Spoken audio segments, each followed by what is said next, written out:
Okay, let's just dive in. It is Sunday, February 8th, 2026. Right.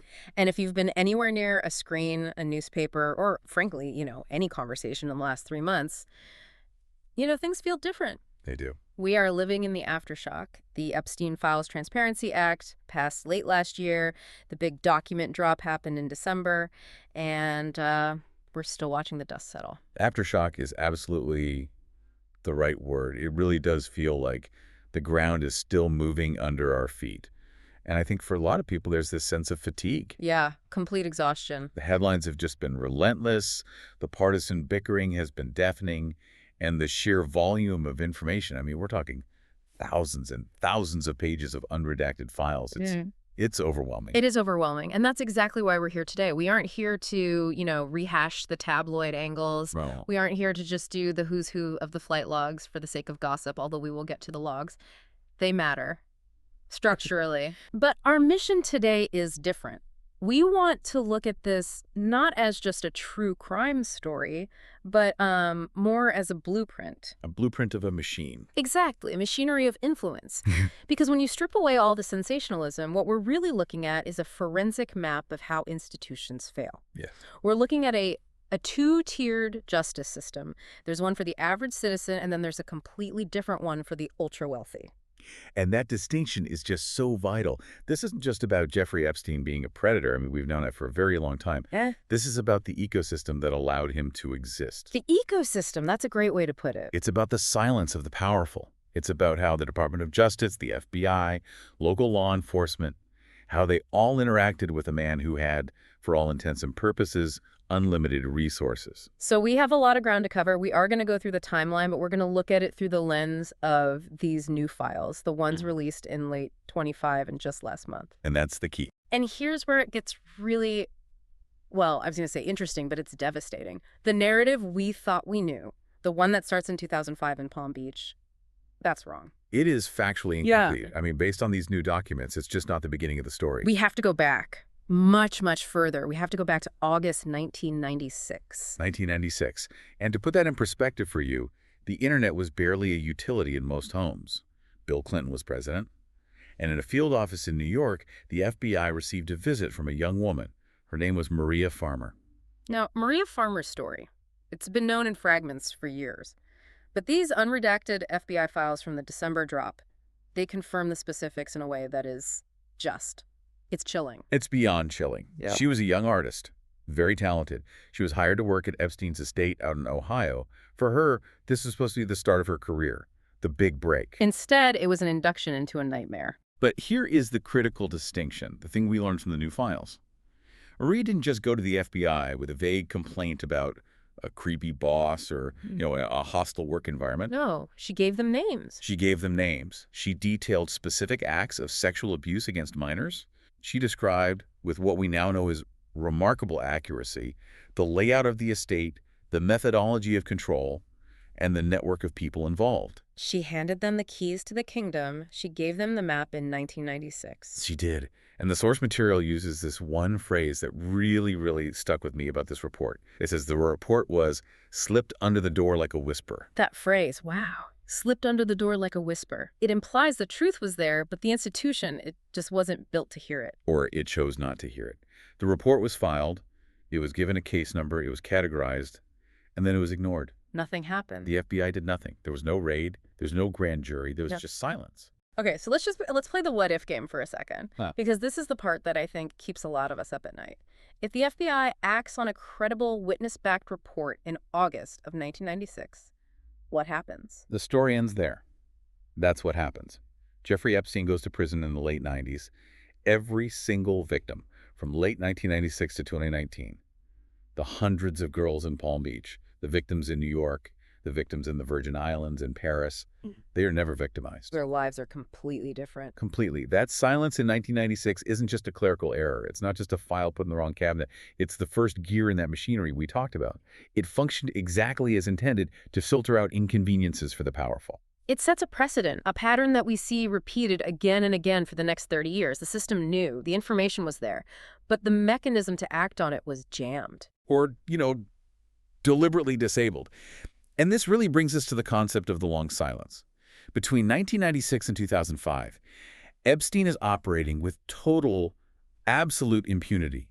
He is building his fortune, he is building his network of powerful friends, and he is building his victim pool. Which takes us down the timeline to when the machine finally sputtered back to life, at least for a moment.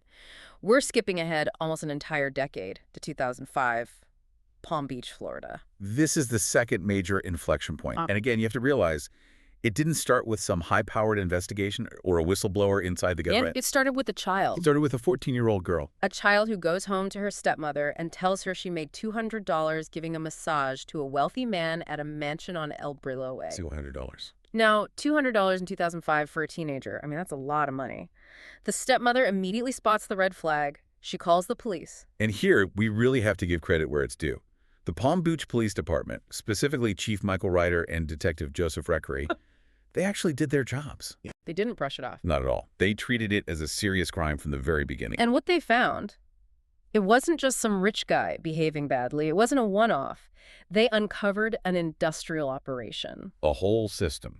The sources call it a pyramid scheme of exploitation. Can you just explain the mechanics of that? Because pyramid scheme usually makes you think of finance, not this. It's the same structure, just applied to human beings. Yeah. It's horrifyingly brilliant in its design. Epstein and his associates, and specifically Ghislaine Maxwell, who we'll get to, they weaponized the social networks of these girls. How so? They would recruit a victim, abuse her, and then pay her cash bonuses to recruit her friends. Bring a friend, get extra money. It's that simple. Oh my God. So it turns the victims into recruiters. It weaponizes their trust in each other. It's viral. Exactly. It's viral. And it targeted the socioeconomic margins. Foster care, broken homes, girls who were living adjacent to the immense wealth of Palm Beach but were completely excluded from it.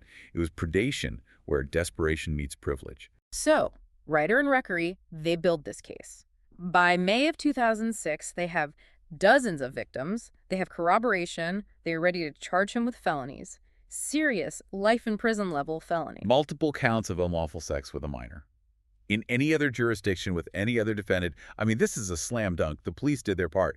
But then the case file hits the state attorney's office.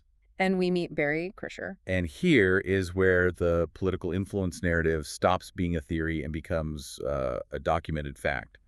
Instead of authorizing those felony charges, Krischer blocks the police. He just stops it cold. He refuses to move forward. He essentially throws sand in the gears of the justice machine. Why? I mean, what was the reasoning he gave for that? The official reasoning was it was weak. It was about concerns over witness credibility, the usual defense tactics you'd expect. But Chief Ryder, he went public at the time. He all but accused the state attorney of corruption. He did. I didn't realize it was that explicit. Well, yeah. He stated clearly that he believed Epstein was receiving special treatment because of his net worth and his connections. Instead of a direct prosecution, Krischer opted for a grand jury, but the way he presented the case, or really, the way he underpresented it, resulted in a single misdemeanor count. A misdemeanor. They took a child trafficking ring and legally redefined it as a zoning violation, a minor vice crime. They treated these 14-year-old girls as if they were commercial sex workers engaging in a transaction. It was a complete and total invalidation of their status as victims. A legal sleight of hand. So the local prosecution just collapses into a misdemeanor. But then the cavalry is supposed to arrive, right? The feds step in. 2006, the FBI opens Operation Leaper. All right. And the expectation was, okay, the federal government will clean up this mess. The FBI isn't supposed to care about local Palm Beach politics. They were preparing a massive federal indictment for sex trafficking and conspiracy. A 53-page indictment, I believe. Which brings us to what might be the single most infamous legal document in modern American history. The deal of a lifetime. The period between 2006 and 2008. This is a masterclass in how to buy your way out of prison.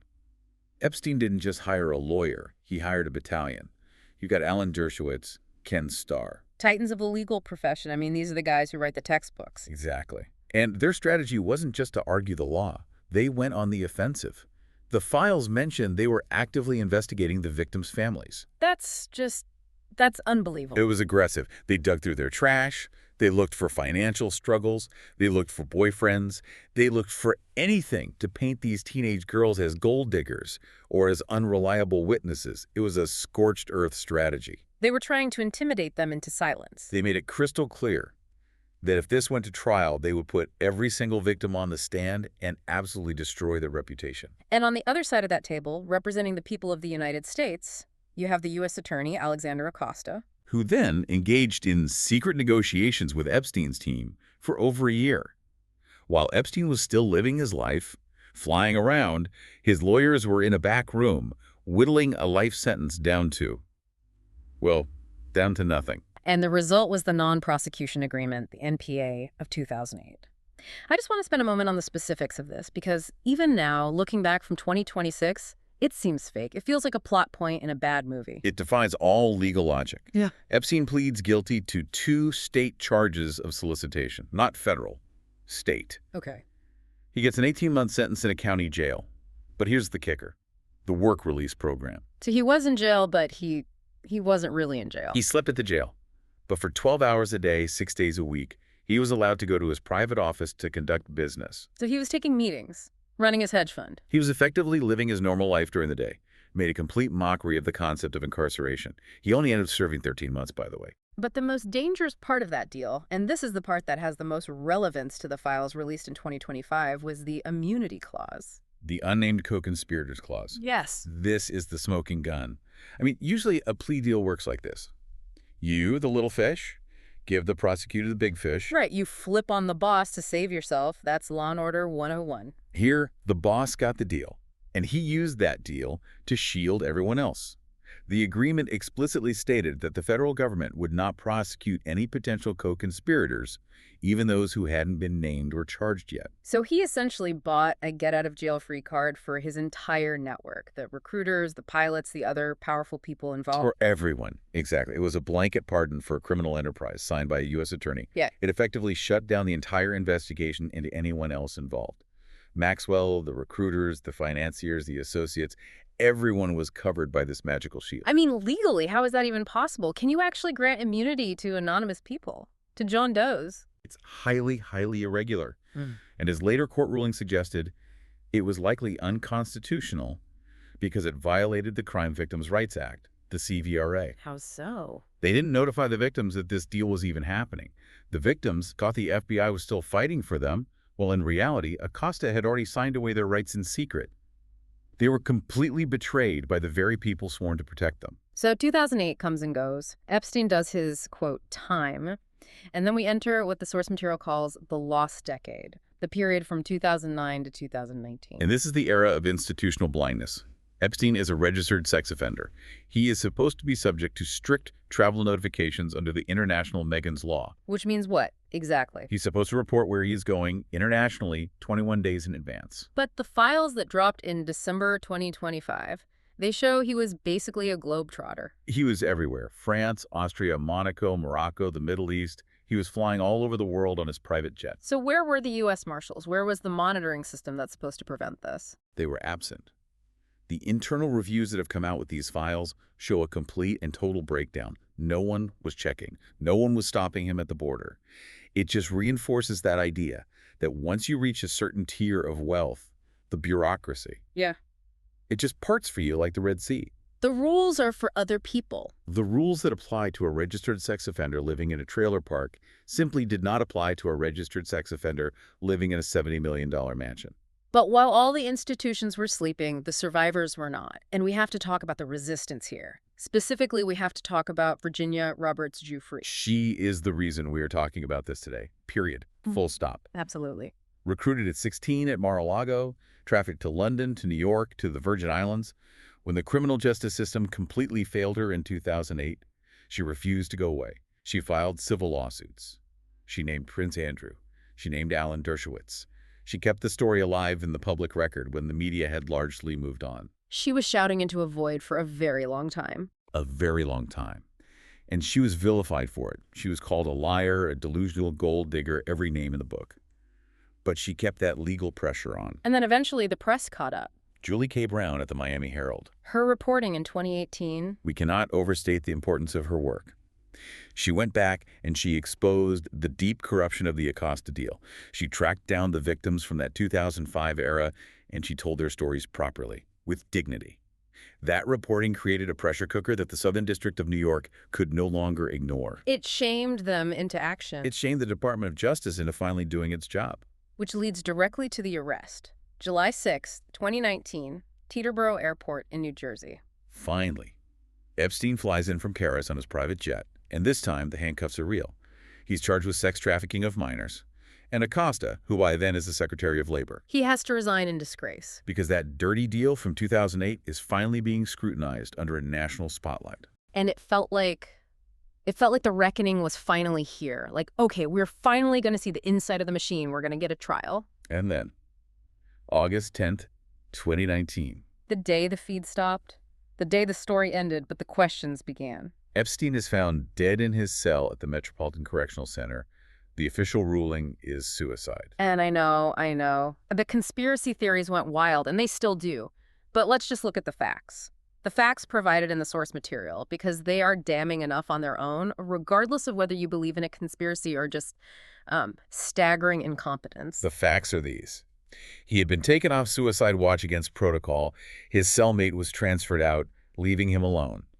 The 2 guards assigned to his unit were sleeping, and later admitted to falsifying the logs to say they were checking on him. And the cameras. And the 2 cameras outside his cell mysteriously malfunctioned. It's a cascade of failures. It's almost impossible to believe that so many things went wrong, by accident, all at the same time, in the most high-profile case in the country. At best, it is criminal negligence on a staggering scale. At worst, it's complicity. But either way, the result is the same. He escaped trial. The victims were denied justice. They were denied the visual of seeing him convicted. They were denied the opportunity to face him in court and read their impact statements. The truth was silenced again. And with him gone, the focus naturally shifted to the accomplice, the lady of the house, Ghislaine Maxwell. She was the engine of the operation. The survivors describe her as the one who normalized the abuse, who made them feel special, who groomed them. Epstein was the predator, but Maxwell was the one who lured them into the cave. She went on the run for a while, but they caught her in New Hampshire in July of 2020. And we actually got a trial in 2021. We did. A real trial. Yeah. And she was convicted on 5 of 6 charges, sentenced to 20 years. Legally speaking, it was a victory. It was accountability. But I think for a lot of people, and definitely for the survivors, it felt hollow. Why do you think that is? I mean, she's in prison. That's a real consequence. Because she didn't act alone. And she didn't just act with Epstein. The network involved so many other powerful figures who, at that point in 2021, were still completely untouched. It felt like she was the fall guy or fall woman for a much, much larger criminal operation. And bringing it right up to the present day, 2026, Maxwell was moved late last year to a minimum security camp in Texas. Which raised a lot of eyebrows. And then you have this recent interview she gave to Deputy AG Todd Blanche. She's still denying everything. And she specifically went on the record to claim she never saw Donald Trump do anything inappropriate. That feels very strategic. It's incredibly strategic. It's a calculated move. She is playing to the political powers of the moment. Even from prison, she is still trying to work the machinery. She knows that her silence or her selective storytelling is a currency she can still trade. Which brings us right up to the files. The reason we are doing this deep dive today, the Epstein Files Transparency Act of November 2025. This was a bipartisan bill, which is pretty rare these days. Very rare. The public pressure just became too great. The outrage from both the left and the right finally converged, and the House forced the Department of Justice to release all the unclassified records. Flight logs, communications, evidentiary files from Epstein's safe. Everything. And in December 2025, the dam just broke. We got the flight logs, the infamous Lolita Express logs, and the names. I mean, we knew some of them, but seeing them all there in black and white is different. It is different. You saw Bill Clinton, Donald Trump, Prince Andrew, of course, but also Bill Gates, former Harvard president Larry Summers, tech guru Nathan Myhrvold. The list goes on and on. Yeah, we have to be really careful here, right? Because the source material itself makes a very specific distinction. Absolutely. And this is crucial for you, for anyone listening, to understand this responsibly. Being on that plane does not automatically equal criminal participation. Right. It's not a conviction. It isn't. But it shows access. It shows association. It shows that these people were comfortable being in Epstein's orbit, flying to his private island.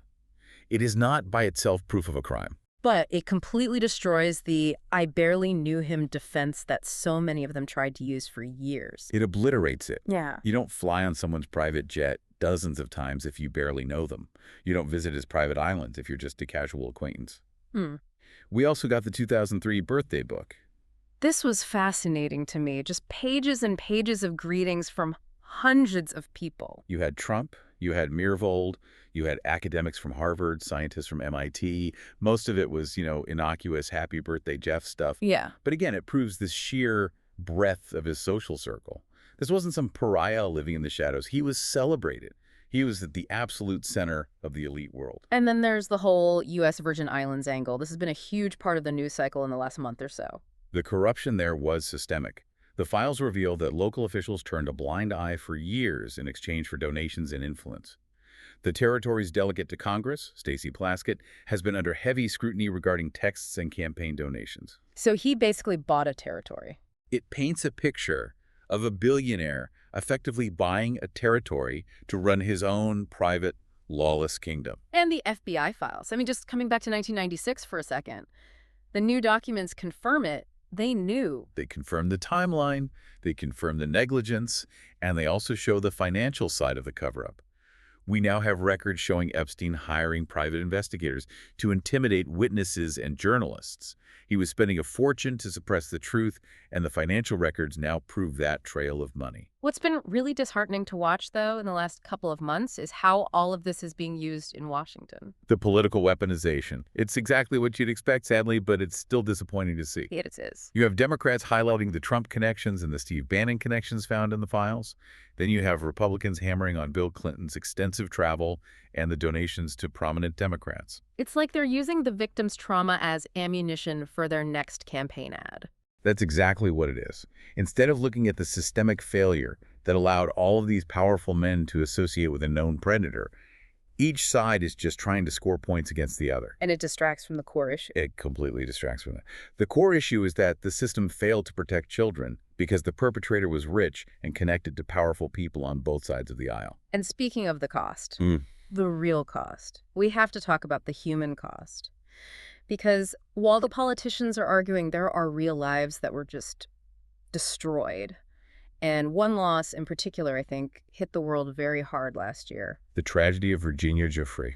When the news broke in 2025 that she had died by suicide, I think it just stopped a lot of us in our tracks. It was a devastating blow. I mean, here was a woman who fought for 20 years. She stood up against princes and billionaires and the best lawyers money could buy. She settled lawsuits. She got her story out there against all odds. But the trauma, it doesn't just go away because you win a lawsuit or you get a settlement check. No. And that's the heartbreaking lesson here. We often think of justice as a court verdict or, a financial settlement. But the psychological toll of what she went through, being trafficked at 16, being called a liar by the world's most powerful people for more than a decade, that leaves scars that don't heal. Her death is a permanent reminder that there is no real happy ending in a story like this. It also just highlights what people call the closure myth. We talk about these document dumps providing closure for the victims, but do they? The survivors have said it themselves. The documents validate them.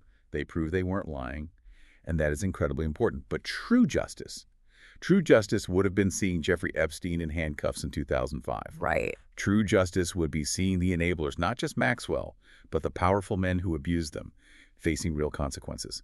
And that is, for the most part, still missing. For decades, they were called gold diggers. They were called liars. And now the files prove they were telling the truth the whole time. But for Virginia, it's too late. It is too late. Yeah. And that is the stain on our collective conscience. So here we are, February 2026.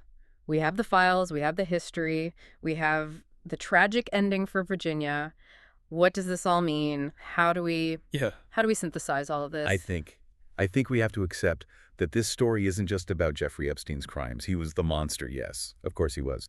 But the story is really about the institutional cowardice that allowed him to feed for so long. Yeah. It's about a legal system that is often designed to settle and to silence rather than to find the truth. It's designed to protect property and reputation, not necessarily people, especially not vulnerable people. Exactly. And the final thought I have, the question that these files really pose to all of us, is a difficult one. The files show us what happened. We know the facts now.